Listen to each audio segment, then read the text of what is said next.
आज यदि कोई व्यक्ति यू जोड़ने थ्रो की नीति को अपनाता है या वस्तुओं से प्रेम करता है, मेरी चीज़ कैसे छुई तूने, मेरी घड़ी कैसे छू ली, मेरा मोबाइल क्यों छुआ तूने, मेरी पुस्तक क्यों छुई, मेरा लैपटॉप क्यों छुआ तूने। आज तो आश्चर्य, पत्नी अपना मोबाइल पति को नहीं बताती, उसमें क्या हिडन है, मतलब पीछे छुपा के क्या रखा है। और क्या बोलती हो, क्या कहते हैं उसको, फेसबुक में क्या चल रहा है क्या नहीं चल रहा है, सबके अलग अलग चल रहे हैं। संबंध बचे कहाँ, शरीर एक साथ हैं एक पलंग पर मन दोनों के कहाँ कहाँ रमण कर रहे हैं कौन जानता है। किंतु पहले ये रहता था, पति 12 साल के लिए नौकरी पर भी गया है तो पत्नी उसे देवता मान करके पूजा करती थी, आँख बंद करके सोचती थी इसका भोजन पहले करा दूँ तब मैं भोजन करूँ, वे कैसे होंगे, भोजन किया होगा नहीं किया होगा, सुख में दुख में कैसे हैं, ये भावना रहती थी। और आत्मीयता की भावना रहती, दूर रह करके उसका पति वहाँ से प्रेम कर रहा है। पहले फ़ोन वगैरह नहीं थे, किंतु वे तार के तार हृदय की आवाज़ पहुँच जाती थी। महानुभाव आचार्य महोदय यही बात कहना चाह रहे हैं कि जीवन में यदि हम वस्तुओं का उपयोग करना सीख जाएं और व्यक्तियों से प्रेम करना सीख जाएं तो आज भी हम पृथ्वी पर स्वर्ग की स्थापना कर सकते हैं। स्वर्ग का निर्माण ईंट और पत्थर से, चूना और गारे से, इससे नहीं होता है। तुम महल बना सकते हो, मकान बना सकते हो, भवन बना सकते हो, किंतु स्वर्ग बनाने के लिए एक झोंपड़ी में भी स्वर्ग उतर करके आ सकता है यदि झोंपड़ी में रहने वाले व्यक्ति प्रेम से रहने लग जाएं तो। जंगल में रहने वाला व्यक्ति वृक्षों के साथ भी प्रेम करता है, सिंचन करता है, तो ऐसा लगता है वृक्ष भी उसे प्रेम कर रहे हैं। एक व्यक्ति मृत्यु के सन्निकट हुआ, वृक्षों से स्नेह करता था, उसके मृत्यु के समय वृक्ष की एक शाखा टूटी, व्यक्ति ने कहा बस मेरी मृत्यु का काल आ गया। कोई हवा का झोंका नहीं, कुछ नहीं, अचानक शाखा टूट के गिर गई। इसका असर क्यों? कई बार ऐसा होता है, कुत्ते उदास हो जाते हैं, उनको आभास हो जाता है हमारा मालिक अब जाने वाला है, उनको प्रेम हो जाता है चला जाए, तो कुत्ता शाम तक भोजन पानी नहीं करता, उदास बैठा रहता है। उसको समझाओ, सांत्वना दो, तो वह भी जानता है प्रेम करना। पक्षी भी प्रेम की भाषा जानते हैं। आपका पाला हुआ तोता कबूतर कुछ भी है, यदि मालिक चला जाए तो उदास हो जाता है। किंतु आज अपने ही व्यक्तियों के प्रति प्रेम की नदी क्यों सूखती जा रही है? इतनी हम गिरे हुए क्यों बनते चले जा रहे हैं कि व्यक्तियों का तो उपयोग करने लगे और वस्तुओं से प्रेम करने लगे। यदि यह पैटर्न चेंज न करेंगे तब निस्संदेह सुख को प्राप्त न कर सकेंगे। सुख का फॉर्मूला तो यही है कि वस्तुओं को नहीं व्यक्तियों को जोड़ें, टूटे हुए हृदयों को जोड़ें और उपयोग वस्तुओं का करें, व्यक्तियों का नहीं। प्रेम व्यक्तियों से करें, वस्तुओं से नहीं। तभी हम जीवन में सुख और शांति को प्राप्त कर सकते हैं। हम आपके प्रति ऐसी भावना भाते हैं कि आप भी अपने सूत्रों को बदलें और अपने जीवन को सुखी बनाएं, दूसरों के लिए सुख का आधार बने। ऐसी हम आपके प्रति मंगल भावना रखते हैं। इन्हीं मंगल भावनाओं के साथ अपनी शब्द श्रृंखला को विराम देते हैं। जय बोलिए श्री शांतनाथ भगवान की, परम पूज्य आचार्य गुरुदेव श्री विद्यानंद जी महाराज की, अहिंसामय विश्व धर्म की सिद्धिभ्य। जय बोलिए त्रिकालवर्ती त्रैलोक पूज्य विश्वाराध्य पंच परमेष्ठी भगवान की, अनंता अनंत सिद्ध परमेष्ठी भगवान की, वर्तमान जन शासन नायक श्री वर्धमान महावीर भगवान की, परम पूज्य चारित्र चक्रवर्ती आचार्य भगवान श्री शांत सागर जी मुनि महाराज की, परम पूज्य सिद्धांत चक्रवर्ती आचार्य गुरुदेव श्री विद्यानंद जी मुनि महाराज की, विश्व कल्याणकारक अहिंसा प्रधान श्रीमद विश्व धर्म की,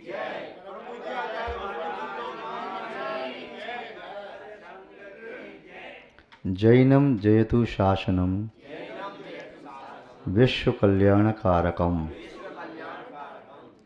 धर्म स्नेही सत श्रद्धालु यहाँ पर उपस्थित आप सभी भव्य वर पुंडरीक पुण्यात्मा महानुभाव, संसार में जितने भी द्रव्य हैं उन सभी की द्रव्यता अपने गुणों के आधार से है। उन गुणों का अपना अलग अलग प्रभाव होता है। चैतन्य द्रव्य का प्रभाव चैतन्य रूप और अचेतन द्रव्यों का प्रभाव अचेतन रूप। प्रत्येक द्रव्य अपना प्रभाव सामने वाले द्रव्य पर छोड़ता है। ये बात अलग है कि सामने वाला द्रव्य उस द्रव्य से कितना प्रभावित हो, किंतु प्रभाव छोड़ते जरूर हैं। आचार्य उमा स्वामी महाराज जी ने तत्वसूत्र में उपकार लिखा है, जीव जीव का उपकार करता है, पुद्गल भी जीव का उपकार करता है, धर्म द्रव्य भी जीव का उपकार करता है, अधर्म द्रव्य भी उपकार करता है, काल द्रव्य भी उपकार करता है। ये सभी जीव द्रव्य का उपकार करते हैं, जिसका जैसा लक्षण है वैसा करते हैं। धर्म द्रव्य जीव को चलने में सहकारी होता है, अधर्म द्रव्य जीव के ठहराने में सहकारी है, काल द्रव्य जीव के पड़ने में सहकारी है, और आकाश द्रव्य जीव को अवगाहन देता है। पुद्गल द्रव्य जीव को इष्ट अनिष्ट वस्तुएं देता है, जीवन मरण देता है, श्वासोश्वास देता है, आयु देता है, इत्यादि प्रकार से अन्य द्रव्य भी जीव का उपकार करते हैं। तो जिस द्रव्य का जैसा स्वभाव है वह वैसा ही प्रभाव सामने वाले द्रव्य पर छोड़ता है। जैसा स्वभाव नहीं है वह प्रभाव सामने वाले पर छोड़ नहीं सकता। जैसे अग्नि का स्वभाव उष्णता है तो वह सामने वाले द्रव्य को उष्ण कर देगा।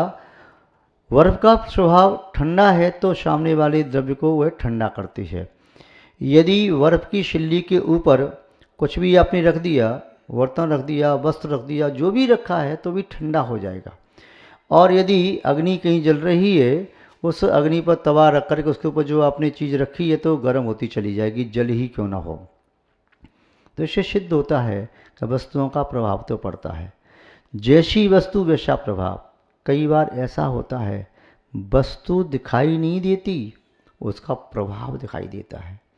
सूर्य दिखाई न दे किंतु सूर्य का उदय हो जाए तब भी रात्रि अंधकार नष्ट हो जाता है।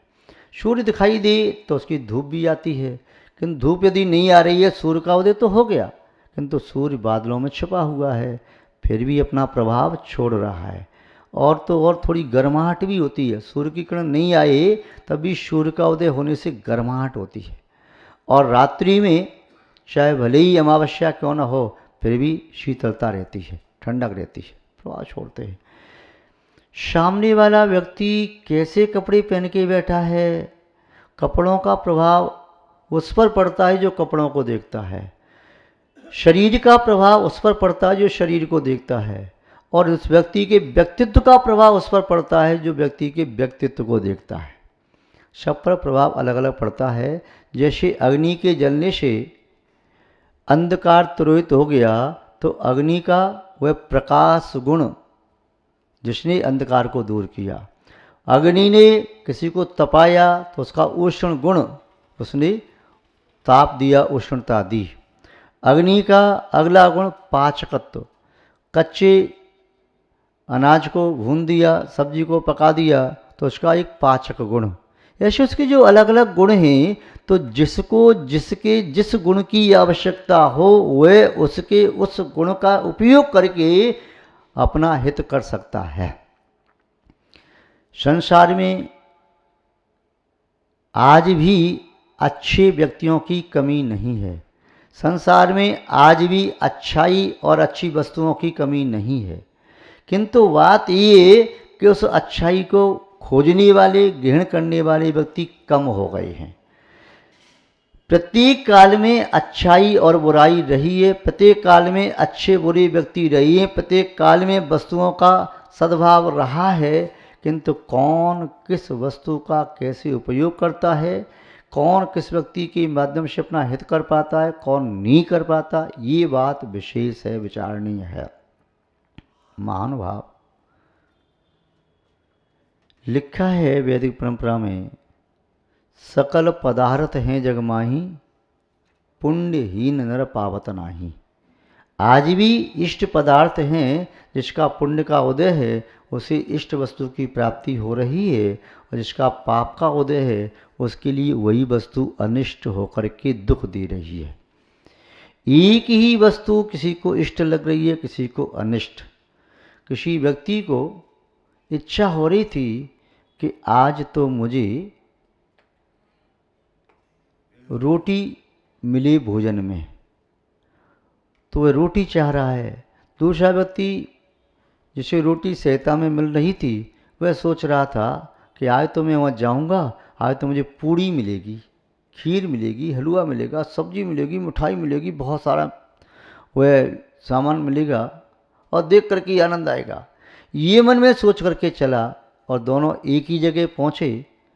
मान लो दोनों साड़ू साड़ू थे, ससुराल पहुँचे तो एक व्यक्ति तो उस रोटी को सब्जी दाल को देख करके दुखी हो गया, उसका चेहरा बिगड़ गया। और दूसरा व्यक्ति कह रहा है वाह क्या बात है, मैं सोच के चला था, पेट खराब हो रहा था, यदि रोटी मिल जाए, दाल सब्जी मिले और खिचड़ी वगैरह दलिया मिले तो बहुत अच्छा है, हल्का भोजन मिले, वह मिल गया, क्या बात है। उसी भोजन को प्राप्त करके एक को तो आनंद आ रहा है, एक दुखी हो रहा है, एक ही वस्तु है।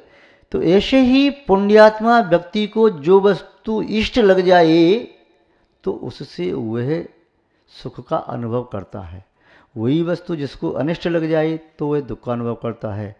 वही व्यक्ति अब दूसरी बार ससुराल में आए तो उसी ससुराल में जो पुण्यात्मा व्यक्ति था वह सोच रहा जो मिले सो ठीक है, कल शाम को भोजन नहीं कर पाया था, अब तो भूख कड़ी अच्छी लग रही कड़ाके की, गरिष्ठ भोजन नहीं मिलेगा तो चलेगा। और दूसरा जो था साड़ू उसका पेट खराब था, दोनों को आना था। आज सास ने नाना प्रकार के व्यंजन बना दिए। अब जो व्यक्ति जिसका पाप का उदय है उसे आज इस पूड़ी सब्जी हलवा खीर रबड़ी आदि रखे व्यंजन, उसको देख के दुख हो रहा है। अब मेरा पेट तो वैसे ही खराब है, देख करके ही गुस्सा आ रहा है, इसे फेंक दूँ मैं तो।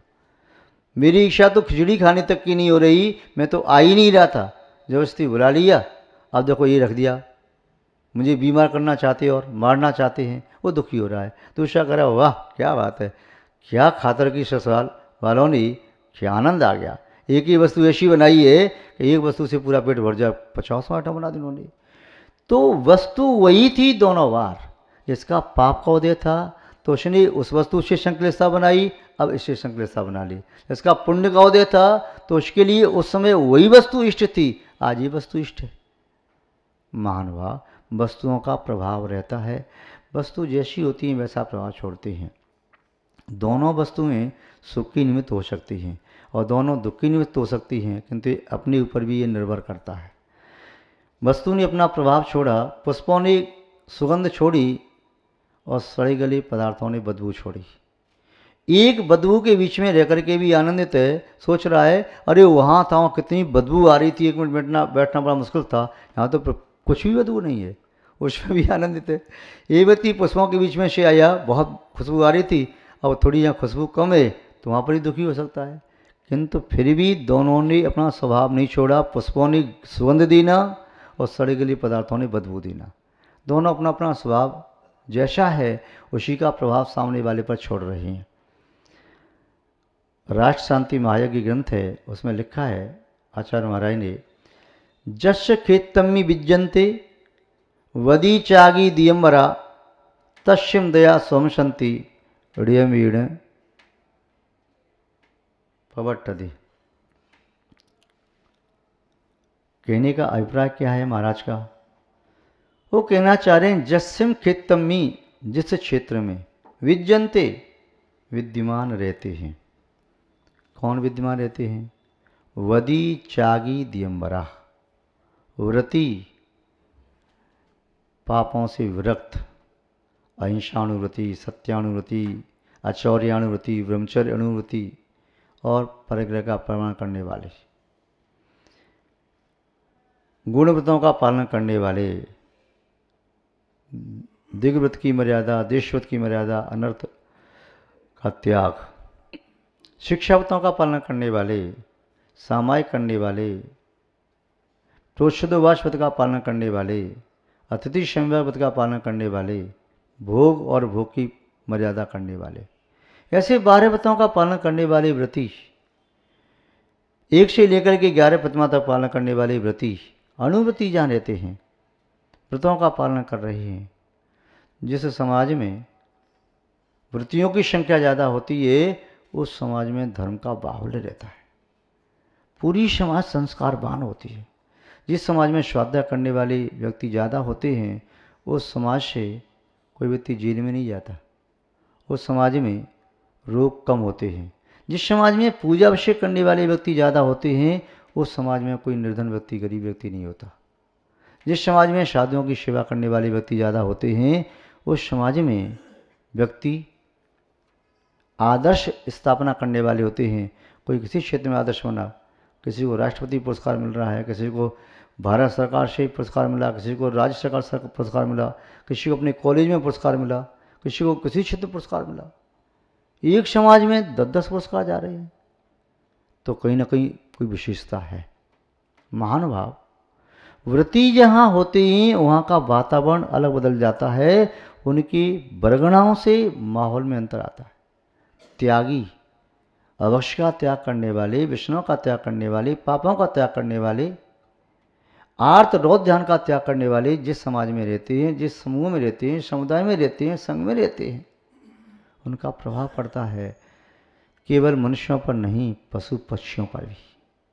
वे जहाँ बैठे हैं तो पशु पक्षी भी शांति का अनुभव करते हैं, एक इंद्रिय वृक्ष भी शांति का अनुभव करते हैं, उनका प्रभाव दृष्टिगोचर होता है। दिगंबरा, दिगंबर संत जिस समाज में प्रवास करते हैं वहाँ पर निस्संदेह सुख और शांति रहती है। ऐसा लगता है कि उतने दिन के लिए स्वर्ग धरा पर उतर करके आ गया। मराठी कहावत है, साधु संत जेती धरा, होली दिवाली तेती धरा। जिस क्षण साधु संत नगर में आ जाएं, मोहल्ले में आ जाएं, अपने निकटवर्ती मंदिर में आ जाएं या अपने घर आहार करने आ जाएं, तो ऐसा लगता है दीपावली, दशहरा, होली सब पर्व एक दिन में ही अपने घर में चल करके आ गए। तो उनका प्रभाव रहता है और स्वतः ही उनके सामने त्याग की भावना भी बनती है, स्वतः ही त्याग की भावना बनती है क्योंकि उनका प्रभाव रहता है।